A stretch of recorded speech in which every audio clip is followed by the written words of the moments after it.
السلام علیکم سامعین، آج میں ایک اور مزیدار کہانی کے ساتھ آئی ہوں جس کا نام ہے پرسرار کنواں۔ چلے آئیں شروع کرتے ہیں۔ موسم گرما کی ایک خوشگوار رات تھی، تقریباً 11 بجے تھے۔ نواب رشید الزمان نے اپنے نوآمدہ مہمان کے ساتھ ہی باغ میں کھانا کھایا۔ کھانے کے بعد سے اب تک بیٹھے اس کی سفر کی داستانیں سن رہے تھے۔ ان کا مہمان طارق ادھیڑ عمر کا تندرست آدمی تھا۔ وہ ایک سیاح تھا اور سیاحی کی وجہ ہمیشہ پردہ راز میں ہی رہی تھی۔ اس وقت وہ ان کے پائیں باغ میں بیٹھا انہیں اپنے سفر کی داستانیں سنا رہا تھا۔ اس کی گود میں ایک نیولا بیٹھا اونگ رہا تھا۔ ایسا عجیب نیولا تو نواب صاحب نے پہلے کبھی نہ دیکھا تھا۔ وہ قد اور لمبائی میں ہندوستانی بلی سے کسی طرح کم نہیں تھا۔ رنگ سیاہ تھا اور پیٹھ پر 3-4 لمبی لمبی دھاریاں تھیں۔ بڑی سی گنجان دم کرسی سے لٹک رہی تھی۔ وہ لوگ گفتگو کر رہے ہی تھے کہ باغ میں روشنی سی ہو گئی۔ غزالہ نے پلٹ کر دیکھا تو چیخ مار کر اچھل پڑی۔ پرانے اندھے کنویں سے انگاروں کا فوارہ سا چھوٹ پڑا۔ شعلے کافی بلندی تک اٹھ رہے تھے۔ ایک عجیب قسم کا زناٹے دار آواز سے بھی سارا باغ گونج رہا تھا۔ یہ کیا تھا؟ طارق جلدی سے بولا۔ اس کے نیولے نے بھی اتنی بھیانک چیخ ماری کہ سب کے جسموں پر لرزہ طاری ہو گیا۔ آہستہ آہستہ انگاروں کی بچھاڑ کم ہوتی گئی اور تھوڑی دیر بعد باغ کی فضا پر پہلا سا سکوت طاری ہو گیا۔ یہ کیا تماشا تھا؟ طارق نے سکوت توڑا۔ میں نے والد مرحوم کی زبانی سنا تھا کہ ایک بار دادا مرحوم کے زمانے میں بھی اس کنویں سے انگارے نکلے تھے اور پھر خاندان میں پے در پے اموات کا سلسلہ شروع ہو گیا تھا، نواب صاحب نے بتایا۔ عجیب بات ہے، طارق اٹھتے ہوئے بولا۔ میں جا کر دیکھتا ہوں۔ نہیں نہیں، نواب صاحب نے اٹھ کر اسے روکتے ہوئے کہا، ادھر مت جاؤ۔ طارق ہنس کر آگے بڑھ گیا۔ اس کا نیولا پالتو کتے کی طرح پیچھے پیچھے چل رہا تھا۔ ذرا ایک ٹارچ تو منگواؤ، اس نے کنویں میں جھانکتے ہوئے کہا۔ نواب صاحب نے ایک نوکر سے ٹارچ منگوائی۔ رشید الزماں، یہاں آؤ، طارق ٹارچ کی روشنی کنویں میں ڈالتے ہوئے بولا۔ وہ دیکھو کیا ہے، طارق نے انہیں کنویں میں جھانکنے کا اشارہ کرتے ہوئے کہا۔ جب رشید الزمان نے وہ منظر دیکھا تو چیخ مار کر پیچھے ہٹ گیا۔ ان کے جسم سے ٹھنڈا ٹھنڈا پسینہ چھوٹ رہا تھا۔ کنویں میں ایک عورت کی لاش پڑی تھی۔ دفتن کو کوٹھی کے اندر ایک عجیب و غریب قسم کے شور کی آواز سنائی دی۔ ارے یہ کیا ہے؟ طارق چونک کر بولا۔ نواب صاحب بھی متحیر ہو کر کوٹھی کی طرف دیکھ رہے تھے۔ شور لہجہ بے لہجہ بڑھ رہا تھا۔ ایسا معلوم ہو رہا تھا جیسے بے شمار گیدڑ، کتے، الو اور نہ جانے کون کون سے جانور بیک وقت چیخ رہے ہیں۔ ساتھ ہی آدمیوں کا شور بھی سنائی دے رہا تھا۔ دونوں بے تحاشا کوٹھی کی طرف لپکے۔ یہ اتنے جانور یہاں کیسے گھس آئے؟ طارق نے کہا۔ نن جانے کا کیا بات ہے، نواب صاحب ہکلاتے ہوئے بولے۔ طارق ایک ایک کونا تلاش کرتا پھر رہا تھا لیکن چیخنے والے جانوروں کا کہیں پتہ نہیں چل سکا۔ دفتن نواب صاحب کا عجیب الخلقت ستیلا بھائی اچھلتا کودتا ہوا آ گیا۔ وہ آوازیں سن کر وحشت ناک کہکے لگا رہا تھا۔ اس کی عمر 40 برس ہوگی لیکن اس نے اپنی وضاقتہ بالکل شیر خوار بچوں کی سی بنا رکھی تھی۔ ہاتھ میں دودھ پینے والی بوتل تھی۔ جب وہ اچھل کود کر کے تھک جاتا تو بوتل سے دودھ پینے لگتا۔ گلے میں ایک پیڈ بندھا ہوا تھا۔ بھائی صاحب، تماشا ہو رہا ہے، وہ تالیاں بجاتا تو تلا کر بولا۔ چپ رہو، نواب صاحب چیخ کر بولے، بھاگ جاؤ یہاں سے۔ وہ شیر خوار بچے کی طرح سہم کر گھٹنوں کے بل چلتا ہوا ایک کمرے میں گھس گیا۔ آہستہ آہستہ شور کم ہو رہا تھا۔ تھوڑی دیر بعد بالکل سکوت طاری ہو گیا۔ طارق اور نواب صاحب حیرت سے ایک دوسرے کا منہ دیکھ رہے تھے۔ شور ختم ہو چکا تھا مگر کمروں میں چھپے لوگوں میں سے اب اتنی ہمت نہیں تھی کہ باہر نکل آتے۔ کیوں بھائی طارق، تمہیں کچھ بتاؤ، یہ کیا ہو رہا ہے؟ نواب صاحب بولے۔ طارق بولا، مجھے تو یہ اسیبی خلل معلوم ہوتا ہے مگر وہ کنواں؟ نواب صاحب نے دبی زبان سے کہا۔ ایسے معاملات میں سب کچھ ممکن ہے، تو پھر پولیس کو اطلاع کرنی چاہیے، نواب صاحب ہاتھ ملتے ہوئے بولے اور چلے گئے۔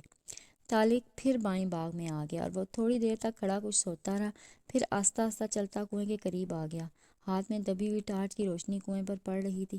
دفتن اس کے ہونٹوں پر ایک پرسرار مسکراہٹ نمودار ہوئی اور وہ پھر کوٹھی کی طرف روانہ ہو گیا۔ آدھے گھنٹے بعد نواب صاحب ایک سب انسپکٹر اور 2 کانسٹیبلوں کے ساتھ واپس لوٹے۔ کنویں میں کئی ٹارچوں کی روشنی بیک وقت پڑی اور نواب صاحب کے منہ سے حیرت سے چیخ نکل گئی۔ سب انسپکٹر نے سوالیہ نگاہوں سے ان کی طرف دیکھا۔ ذرا طارق صاحب کو بلاؤ، نواب صاحب نے ایک نوکر کی طرف دیکھ کر کہا۔ جب طارق وہاں پہنچا تو نواب صاحب کو اپنا منتظر پایا۔ نواب صاحب بولے، طارق، آپ نے بھی عورت کی لاش دیکھی تھی نا، اور اب میری سمجھ میں نہیں آ رہا کہ آپ کو کیا بیان دوں۔ طارق نے سب انسپکٹر سے کہا۔ کیوں؟ اس لیے کہ میں نے نواب صاحب کے جانے کے بعد پھر اس کنویں میں جھانکا تھا۔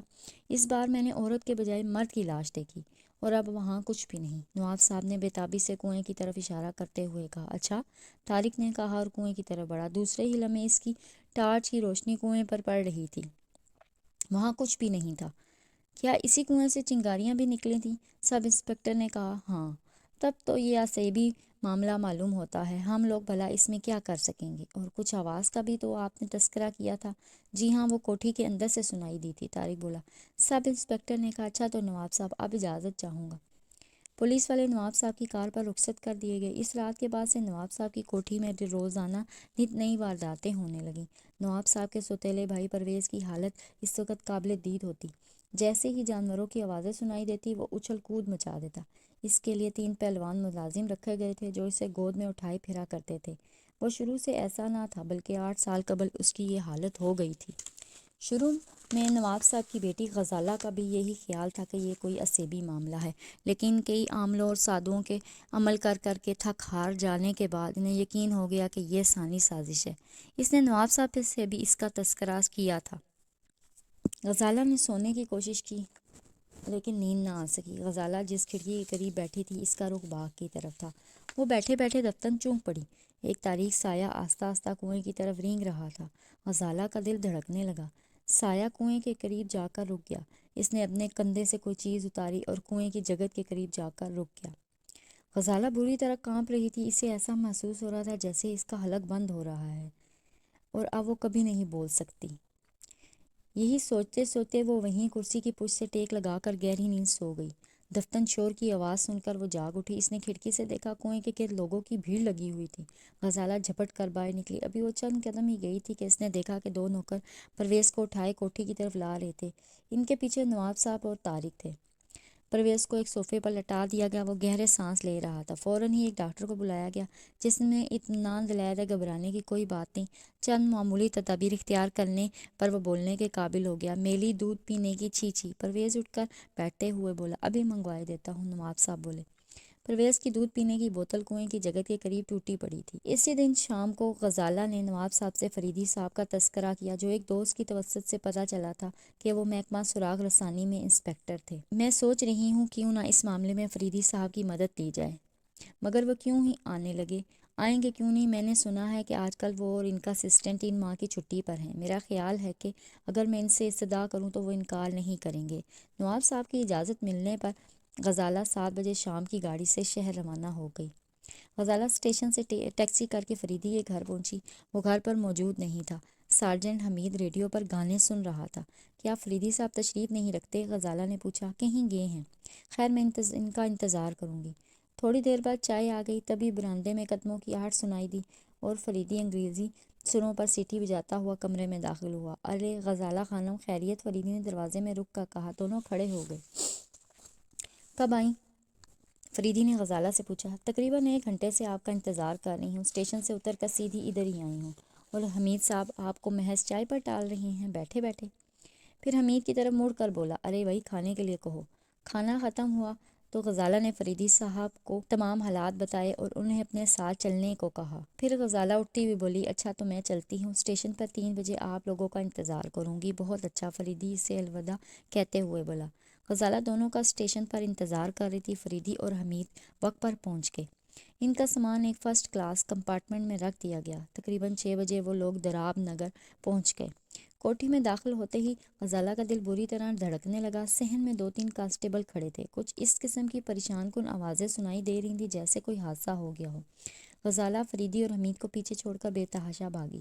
وہ دونوں ٹیکسی پر سے سامان اتروا رہے تھے۔ غزالہ تیز تیز چلتی واپس آئی۔ لاش، لائبریری میں لاش، وہ ہامتی ہوئی بولی۔ کس کی لاش؟ فریدی نے پرسکون لہجے میں پوچھا۔ ابا جان کے پرائیویٹ سیکرٹری کی۔ لائبریری میں 2 سب انسپکٹر اے اور ایک کانسٹیبل طارق اور نواب صاحب کھڑے تھے۔ کھڑکی کے قریب رکھی کرسی کے پاس ایک آدمی اس طرح پڑا تھا جیسے بیٹھے بیٹھے زمین پر لڑک گیا ہو۔ اس کا ایک ہاتھ ابھی تک کرسی پر ہی تھا۔ ارے فریدی میاں! نواب صاحب بے ساختہ اس کی طرف بڑھتے ہوئے بولے۔ بھائی ٹھیک وقت پر آئے۔ آپ کی تعریف؟ ایک سب انسپکٹر نے آگے بڑھ کر پوچھا۔ ارے آپ انہیں نہیں جانتے؟ نواب صاحب نے حیرت کا اظہار کرتے ہوئے کہا۔ یہ محکمہ سراغ رسانی کے انسپکٹر فریدی ہیں۔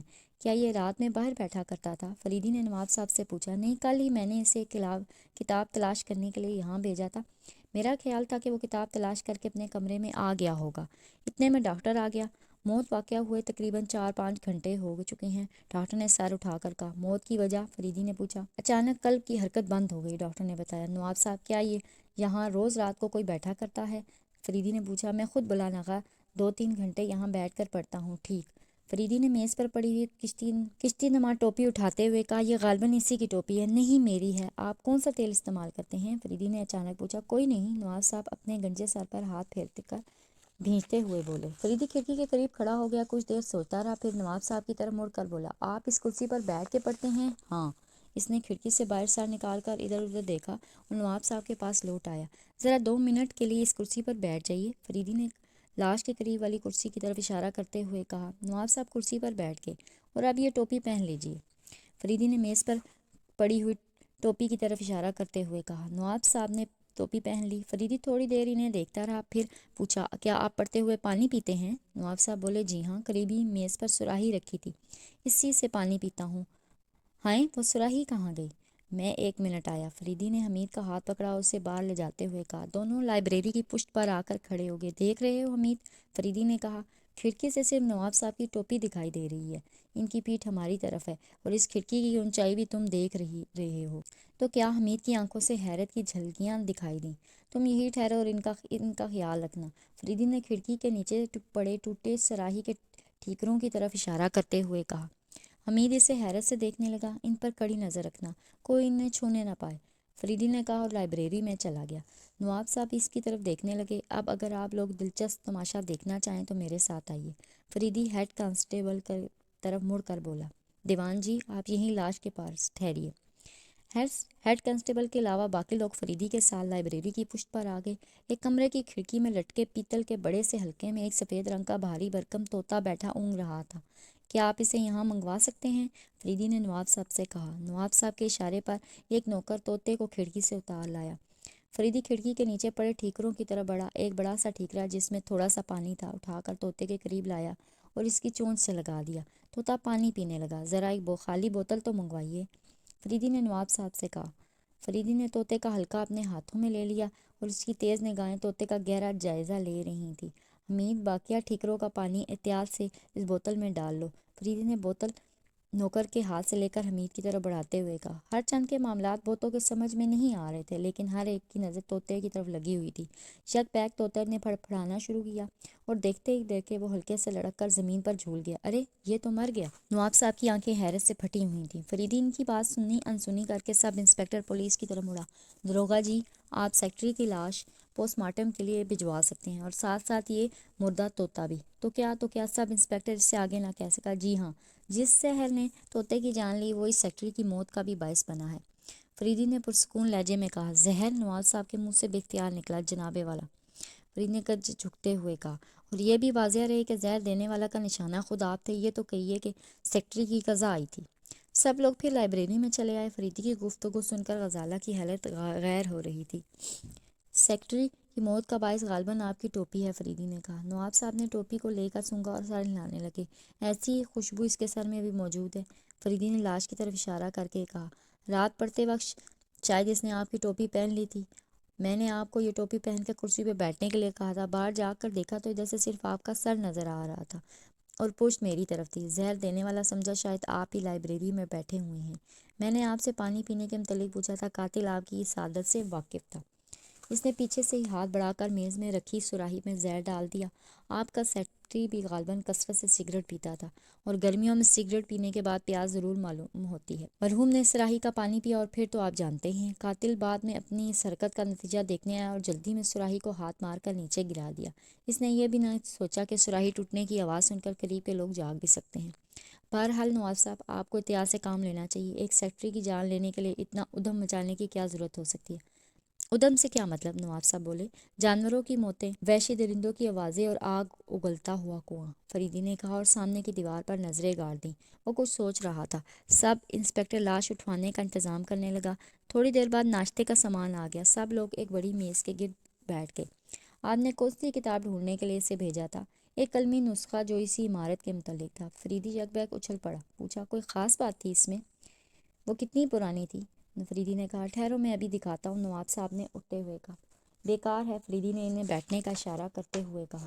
اب وہ یہاں موجود نہیں، کیا مطلب؟ آپ کہہ رہے ہیں وہ کوئی کتاب اسی عمارت کے متعلق تھی؟ فریدی نے نواب صاحب کے سوال کو نظر انداز کرتے ہوئے کہا، کیا آپ اندازاً ابھی اس کی تاریخ مجھے نہیں بتا سکتے؟ وہ تو کتاب 300 سال سے کسی طرح کم پرانی نہ ہوگی، نواب صاحب بولے۔ 300 سال؟ فریدی نے حیرت کا اظہار کرتے ہوئے کہا، مگر یہ عمارت تو جدید طرز کی ہے۔ جس حصے میں آپ بیٹھے ہوئے اسے بنے ہوئے زیادہ عرصہ نہیں گزرا، پرانی عمارت تو کبھی کی ختم ہو چکی، اس کے کھنڈرات ابھی تک پچھلے حصے میں باقی ہیں۔ اوہ، تب تو میں 100% یقین سے کہہ سکتا ہوں کہ سیکرٹری کی موت کتاب ہی کی وجہ سے واقع ہوئی۔ مگر کیسے؟ نواب صاحب بے چینی سے بولے۔ اس کتاب میں عمارت کے متعلق کوئی گہرا راز تحریر تھا، فریدی نے کہا۔ مگر وہ راز کیا ہو سکتا ہے؟ وہ راز؟ فریدی کچھ سوچتا ہوا بولا، اگر وہ راز آپ کو معلوم ہو جاتا تو آپ کے گھر میں ہونے والے واقعات آپ کی نظر میں کھیل کود سے زیادہ حیثیت نہ رکھتے۔ نواب صاحب خاموش ہو گئے، لیکن ان کی بے چینی آنکھوں سے ظاہر ہو رہی تھی۔ فریدی اور حمید اپنے اپنے کمروں کی طرف چلے آئے۔ فریدی کمرے کے دروازے پر رک کر سگار سلگانے لگا۔ حمیدی اندر داخل ہو چکا تھا۔ دفتن فریدی کو حمید کی چیخ سنائی دی اور سگار اس کی انگلیوں سے پھسل گیا۔ وہ جھپٹ کر کمرے میں داخل ہوا۔ حمید دیوار کا سہارا لیے حیران آنکھوں سے کمرے میں چاروں طرف دیکھ رہا تھا۔ وہ سر سے پیر تک خون میں نہایا ہوا تھا۔ حمید خاموش تھا، ایسا معلوم ہو رہا تھا جیسے اسے سکتہ ہو گیا۔ دفتن بھوت بھوت چیخ کر کمرے سے باہر بھاگا۔ فریدی بھی اس کے پیچھے بھاگ رہا تھا۔ کوٹھی کے سارے لوگ حمید اور فریدی کو اس حال میں دیکھ کر چیخنے لگے۔ فریدی نے حمید کو پھاٹک کے قریب جا پکڑا۔ اس نے پوچھا، تمہیں چوٹ تو نہیں آئی؟ حمید نے، جس کی سانس پھول رہی تھی، نفی میں سر ہلایا۔ پھر کیا ہوا؟ میں جیسے ہی کمرے میں داخل ہوا میرے سر پر خون کی تیز بچھاڑ ہو گئی۔ احمق کو اچھے خاصے، فریدی نے کوٹھی کی طرف بھاگتے ہوئے کہا۔ راستے میں غزالہ ملی، وہ بھاگ دوڑ کی وجہ پوچھنے لگی۔ اوپر جانے کا راستہ جلدی کیجیے، فریدی تیزی سے بولا۔ غزالہ بھی اس کے ساتھ دوڑنے لگی۔ اس نے زینے کی طرف اشارہ کیا۔ فرید دوڑتا ہوا زینہ طے کرنے